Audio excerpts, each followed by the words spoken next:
آج کل مجھے بڑا ہی سخت دکھ ہوتا ہے حرمین شریفین میں کہ لوگ جاتے ہیں اور وہاں پر ہاتھ میں ہوتا ہے کیمرہ موبائل کا، اور وہ وہاں پر کھڑے ہو کر گروپ بنا کر تصویریں لے رہے ہیں۔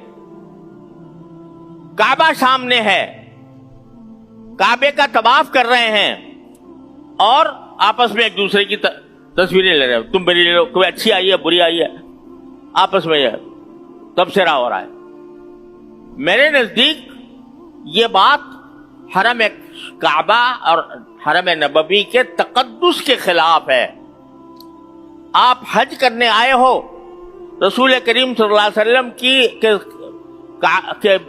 روضہ اقدس کی زیارت کرنے آئے ہو، کوئی پکنک منانے نہیں آئے کہ وہاں پر سیلفیاں بناؤ اور گروپ فوٹو بناؤ۔ انتہائی صدمہ ہوتا ہے مجھے کہ رسول کریم صلی اللہ علیہ وسلم کو سلام عرض کرنے جا رہے ہیں، ہاتھ میں موبائل ہے، وہ دیکھتے چلے جا رہے ہیں، دیکھتے چلے جا رہے ہیں۔ ارے یہ وہ جگہ ہے جہاں پر بڑے بڑے اولیاء اللہ ڈرتے اور تھر تھراتے آتے تھے۔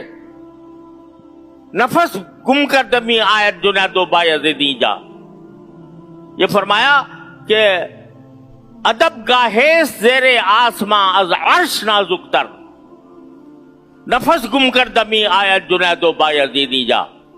یہ ایسی ادب کی جگہ ہے آسمان کے نیچے کہ جو عرش سے زیادہ نازک ہے، اور جنید و بایزید جیسے اولیاء بھی یہاں پر ڈرتے ہوئے آتے ہیں، اور تم ہاتھ میں کیمرے لے کر اور کیمروں سے تصویریں بنا رہے ہو اور خیال نہیں ہے کہ کس بارگاہ میں جا رہے ہو۔ اتنا افسوس، اتنا صدمہ ہوتا ہے یہ دیکھ کر۔ بیت اللہ میں بھی اور مدینہ منورہ کے روضہ اقدس میں بھی یہ ایک طوفان بدتمیزی برپا ہوتا ہے۔